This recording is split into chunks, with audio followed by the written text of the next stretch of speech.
Memang keturunan saya salah, lebih baik saya mati aja.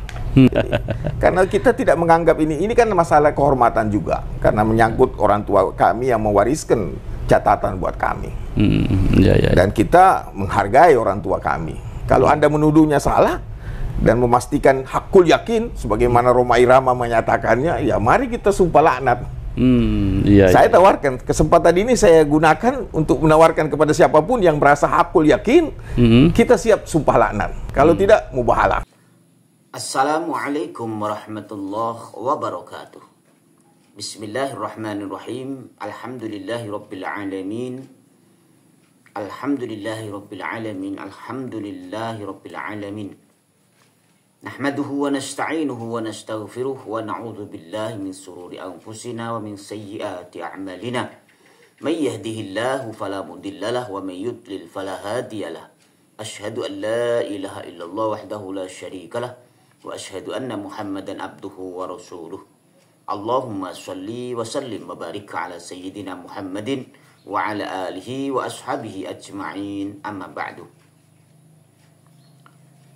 Saudaraku kaum muslimin sebangsa setanah air yang dirahmati Allah Subhanahu wa taala. Telah kita ketahui bersama bahwasanya Habib Agus Arsal Al-Habsyi ini telah mengikuti tes DNA dan telah keluar hasil tes DNA-nya. Lagi-lagi kita mendengar ucapan atau kata-kata mubahalah dari seorang yang dikenal atau diketahui seorang yang alim ini. Ini lagi-lagi lagi-lagi ya hanya kalimat inilah yang bisa terucap dari seorang Ba'alawi mungkin ya, untuk membantah tesis Kiai Haji Imaduddin Usman Al-Bantani ini. Nggak ada bedanya antara kemarin juga ada Babe Aldo juga mengikuti, juga menyampaikan ya, beliau telah bermubahalah bahwasanya di depan makam Rasulullah dan di depan Ka'bah bahwasanya sudah melakukan mubahalah ya, pelaknatan itu kepada yang membatalkan Ba'alawi.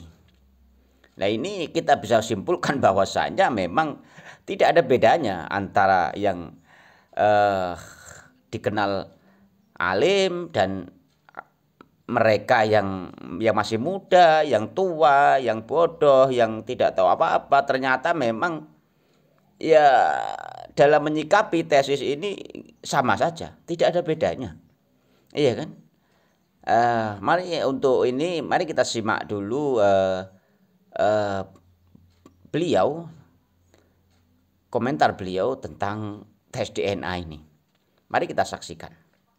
Kalau Anda mengatakan keturunan orang itu rungkat, Anda tidak mempunyai bukti yang pasti dan tidak disepakati oleh banyak orang, hanya Anda sendiri, ya Anda harus juga siap untuk, kalau meyakini dengan pasti, hakul yakin, ya kan Anda harus siap dong terima risikonya. Seperti seorang suami menuduh istrinya selingkuh, ya dia harus siap sumpah laknat. Kalau tidak, ya, tapi tidak ada yang berani menerima sumpah laknat itu. Saya nawarin, saya bilang silakan. Kalau ada yang menuduh, saya tidak memaksakan diri. Kalau bagi saya, kalau memang keturunan saya salah, lebih baik saya mati aja. Karena kita tidak menganggap ini kan masalah kehormatan juga, karena menyangkut orang tua kami yang mewariskan catatan buat kami. Dan kita menghargai orang tua kami. Kalau Anda menuduhnya salah dan memastikan hakul yakin sebagaimana Rhoma Irama menyatakannya, ya mari kita sumpah laknat. Saya tawarkan kesempatan ini, saya gunakan untuk menawarkan kepada siapapun yang merasa hakul yakin, kita siap sumpah laknat. Kalau tidak, mubahalah. Kata Nabi kepada Fatimah ya radhiyallahu anha, beliau dipesan oleh Nabi, ya Fatimah, jangan sampai orang lain datang membawa amalnya, kau datang membawa nasab. Tidak, Ali sudah wasiat tuh. Jangan sampai kamu ini kan pewaris secara ya keturunan, kamu hidup dalam lingkungan ya. Hasan Hussein ini pewaris Nabi. Ya kan. Jangan sampai orang lain mendahului kamu beramal menurut Al-Quran. Begitu juga Imam Ja'far Shadiq. Beliau mengatakan, jadilah kalian itu perhiasan buat kami, jangan menjadi sumber celaan buat kami. Ya. Kalau memang kalian itu adalah anak keturunan dari Nabi, jaga kehormatan Nabi. Iya. Jaga kehormatan Nabi. Tapi kan itu potensial. Iya. Semua keturunan Nabi Yakub ada anaknya saja 12 orang, 10 ndawir. Iya. Ya kan? Tapi kan kita melihat yang baik itu Yusuf sama Benyamin. Iya. Yusuf apalagi dikerjain oleh 10 saudaranya. Iya, betul. Dan tapi kita kan juga melihat bahwa ya seseorang yang jatuh dalam kesalahan saat ini kan belum tentu dia tidak bertobat nanti. Iya. Karena bisa saja ya buktinya kan 10 orang saudara Yusuf kemudian dimaafkan oleh Yusuf, diterima dengan baik, kemudian dihargai. Jadi kembali jadi orang baik. Iya. Baik. Jadi jangan juga melihat ada seseorang yang jatuh dalam kesalahan, kemudian kita anggap wah ini orang sudah jadi penjahat seumur hidup. Ya, nggak bisa. Kedua, apalagi kita generalisir semua keluarganya sama jahat. Oke, baik. Itu kan bahaya. Sebentar. Ya, silahkan. Ya. Baik, Habib Agus Abu Bakar Al-Salamsi, ini memang hasil tes DNA haplogrupnya adalah GM201. Ya. Artinya Habib ini legowo ya, walaupun orang saya tidak masalah itu. Tidak masalah ya. Saya tidak pernah masalah karena saya dari awal sudah bilang ini kan sesuatu yang masih berkembang dan tidak bisa. Kalau saya bilang, saya kan ini asal usul kenapa saya tes DNA. Sebenarnya saya bilang kalau Anda hakul yakin, ini masalah yang berkenaan dengan keturunan, sama dengan berkenaan dengan suami istri. Kalau Anda menuduh istri Anda selingkuh, dalam Al-Quran itu ada namanya sumpah li'an. Kalau Anda punya bukti, tapi kan bukti tidak selalu cukup karena misalnya mengatakan selingkuh itu harus 4 orang saksi. Betul ya. Ya kan, 4 orang saksi itu baru bisa diambil sebagai apalagi bukti. Bukti ya. Kalau misalnya seorang suami lihat istrinya berselingkuh, dia sendiri yang melihatnya, tidak ada orang lain, dia nggak bisa. Iya. Nah kalau dia memaksakan pendapat dia bahwa istrinya selingkuh, dia harus siap sumpah laknat. Ketika seseorang menuduh keturunan orang lain rungkat dan kemudian mengatakan bahwa wah ini bohong, berarti kan sama dengan menuduh tadi orang lain bohong dalam Al-Quran. Dalam kondisi seperti itu ya sumpah laknat. Sebenarnya awalnya saya kenapa teori ini, sebenarnya saya bilang dasarnya saya bilang seperti itu, bahwa kalau Anda mau bicara masalah keturunan ini kan sama dengan menuduh. Kalau Anda mengatakan keturunan orang itu rungkat, Anda tidak mempunyai bukti yang pasti dan tidak disepakati oleh banyak orang, hanya Anda sendiri, ya Anda harus juga siap untuk kalau meyakini dengan pasti, hakul yakin, ya kan Anda harus siap dong terima risikonya. Seperti seorang suami menuduh istrinya selingkuh, ya dia harus siap sumpah laknat. Kalau tidak, ya. Tapi tidak ada yang berani menerima sumpah laknat itu. Saya nawarin, saya bilang silakan. Kalau ada yang menuduh, saya tidak memaksakan diri. Kalau bagi saya, kalau memang saya keturunan saya salah, lebih baik saya mati aja. Bagi saya. Biarkan kita bawa keluarga kita, satu keluarga kita mati semua. Mau hitung berapa hari, 40 hari, 1 tahun, kita bisa. Silahkan. Jadi, karena kita tidak menganggap ini kan masalah kehormatan juga. Karena menyangkut orang tua kami yang mewariskan catatan buat kami. Dan kita menghargai orang tua kami. Kalau Anda menuduhnya salah dan memastikan hakul yakin, sebagaimana Roma Irama menyatakannya, ya mari kita sumpah laknat. Saya tawarkan kesempatan ini, saya gunakan untuk menawarkan kepada siapapun yang merasa hakul yakin, kita siap sumpah laknat. Kalau tidak, mubahalah. Karena ketika Anda merasa yakin dalam ilmu itu, tidak ada keyakinan mutlak, tidak ada kepastian mutlak. Al-haqqu mir rabbik. Kebenaran mutlak hanya milik Allah. Nah, ketika kita berselisih, Mari kita selesaikan, minta kepada Allah yang menyelesaikan di antara kita. Iya, iya, iya. Itu yang diajarkan oleh orang tua saya, dan dalam agama pun itu yang saya pahami. Ya, ya seperti Bang Roma juga memang podcast sekarang juga ramai nih tentang nasab Bang Roma. Ya, karena dia mengatakan hakul yakin itu kan tingkat keyakinan tertinggi sebelum kamalul yakin. Dia nggak berani bilang kamalul yakin, dia belum sampai ilmunya kepada kamalul yakin. Iya, iya. Jadi komentar terhadap Bang Roma bagaimana ini? Nah, saya melihat terlalu tergesa-gesa juga. Masalah yang seperti ini sebaiknya kita jangan masuk terlalu dalam, kecuali dengan ilmu yang betul-betul memadai. Iya, iya, iya. Apalagi ini menjadi sumber fitnah, ya. Ini akan menjadi masalah nanti. Dan saya melihat juga ini suatu hal yang mengkhawatirkan ke depan.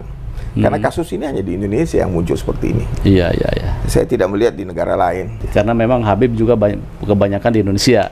Ya, Indonesia ini termasuk, tapi sebenarnya lebih kalau prosentase terbesar itu di Iran. Oh, pastilah karena dekat ya. Iran. Karena masalahnya di sini, geografisnya kita di situ. ini kelemahan kita punya pencatatan. Kan kita tidak mau mencatat keturunan dari perempuan. Sebenarnya keturunan dari perempuan itu tetap adalah zuriyah. Tapi memang nggak boleh memakai gelar sayyid. Iya, iya, iya. Hanya kan ini harus dikelirkan dulu. Kalau namanya sayyid itu harus secara konsisten, itu keturunan, garis keturunannya dari laki-laki semua. Jadi dia mau warisi DNA-nya dengan jelas. Sekarang kalau kita lihat misalnya Roma digelari sayyid, bahkan wali Allah misalnya. Ya kalau wali Allahnya Allah yang tahu. La ya'riful wali illal wali. Tidak ada yang tahu wali Allah, tanda kutip lah. Iya, tanda kutip. Tapi yang jelas, yang namanya keturunan itu, kalau kita bicara konsisten dengan DNA Y-nya, Y DNA. Kalau lihat silsilah yang disebarkan di media itu kan, beliau punya silsilah itu perempuan banyak, binti. Jadi DNA-nya tidak konsisten, nggak mungkin. Dalam beberapa hal pernah podcast bahwa dia mau dibalawikan. Iya kan, tapi kenyataannya itu kan tidak terbukti. Karena itu kalau ngomongan orang nggak bisa dipegang. Yang namanya sekarang kita bicara juga misalnya di Ponorogo, wah dibalawikan. Kan tanya aja, ada nggak silsilahnya? Iya. Kalau tidak ada silsilah resmi, ya nggak bisa kita bilang Ba'alawi. Karena kan orang nyebarin, wah Habib ini memba'alawikan para pahlawan misalnya. Kenyataannya kan tidak ada silsilah, tidak ada sertifikat dari Rabita. Bagaimana kemudian menuduh bahwa Ba'alawi memba'alawikan para pahlawan ini? Tidak ada. Kita aja, anak saya aja ketika minta surat kepada Rabita, wah itu prosesnya panjang. Walaupun jelas itu anak saya, tetap aja harus melewati proses pembuktian, tetap harus ada saksi dan lain-lain itu supaya bisa keluar. Karena di situ berat memang. Hanya memang ya tadi saya katakan, kalau yang namanya zuriyah di Indonesia ini saya kira lebih dari 50% sudah zuriyah Nabi juga. Sama dengan di Iran. Karena kawin mawin itu sudah jamak. Jadi setiap orang yang kawin dengan mau itu Said maupun Syarifah, tetap dia adalah cucu Nabi. Baik. Anda kalau kawin dengan Syarifah, misalnya anak Anda ya tetap cucu Nabi. Anda tetap menantu Nabi. Iya, sayangnya memang ada sebagian bahwa Syarifah itu nggak boleh nikah dengan dengan kan selain Sayyid. Itu kan tergantung masing-masing aja. Saya aja misalnya, adik saya ada yang mengelamar Salimah berapa orang nggak diterima-terima, padahal Sayyid juga ngelamar Syarifah nggak bisa. Ya, tergantung orangnya lah. Baik, pemirsa pada Suara TV, bahwa Habib Agus Abu Bakar Arsal Al-Habsyi, haplogrup yang sudah resmi keluar, hasil tesnya adalah GM201, dan beliau legowo ya Bib ya? Legowo. Ya, jadi lucu ya saudaraku sekalian ya, sudah tidak menerima kenyataan sebagai bahwa tidak terbukti sebagai dzurriyyah Rasulullah. Beliau malah mengungkit-ungkit ya Rhoma Irama dan menuduh yang lain sebagai penuduh ya, gitu. Artinya di sini bisa kita simpulkan bahwasanya ya sama saja gitu, nggak ada bedanya dengan yang lain gitu. Hanya tampilan, gaya dan topengnya yang berbeda daripada yang lain gitu. Yang muda, yang tua, yang berilmu, yang tidak berilmu, dalam menanggapi ini batalnya nasab mereka memang ya sama saja, artinya tidak terima, tidak rela, tidak dianggap sebagai keturunan Rasulullah Shallallahu Alaihi Wasallam. Padahal sudah jelas dari beberapa kajian ilmu yang ada tertolak, artinya batal nasabnya gitu. Dan dari klaim yang dia punya memang ya hanya itu saja gitu yang dia miliki, tidak ada tersisa lagi yang lainnya. Tapi ya tetap sama, masih ngotot bahwa tidak rela melepas simbol sebagai seorang yang keturunan Rasulullah Shallallahu Alaihi Wasallam. Lalu apa yang bisa diharapkan dari semuanya ya? Padahal di awal sudah banyak yang sudah banyak yang memberikan apresiasi terhadap kejujuran beliau yang mau mengikuti tes DNA gitu. Ya akhirnya ya sayang sekali, saya menyesal sekali. Andai kata saya pun mengapresiasi di awal juga sangat menyesal sekali. Dan siapapun yang mengapresiasi beliau pasti sangat menyesal karena buang-buang biaya gitu. Tidak ada artinya apapun apa yang dilakukan, hasil yang telah didapat dari tes DNA ini ya tidak dianggap sama sekali gitu. Tetap dari awal tetap ya mau hasilnya apapun ya saya mau tetap kekeh pada kecatatan yang dia miliki sebagai dzurriyyah Rasulullah Shallallahu Alaihi Wasallam gitu. Oke, saudaraku sekalian, sampai di sini saja ya, kita semua sudah paham dan sangat paham sekali gitu. Mari kita senantiasa berdoa, minta ampun sama Allah, sering perbanyak baca sholawat kepada Rasulullah Shallallahu Alaihi Wasallam agar kita semua mendapatkan hidayah, inayah dari Allah Subhanahu wa taala. Wallahul muwaffiq ila aqwamit thoriq. Kurang lebihnya mohon maaf. Wassalamualaikum warahmatullahi wabarakatuh.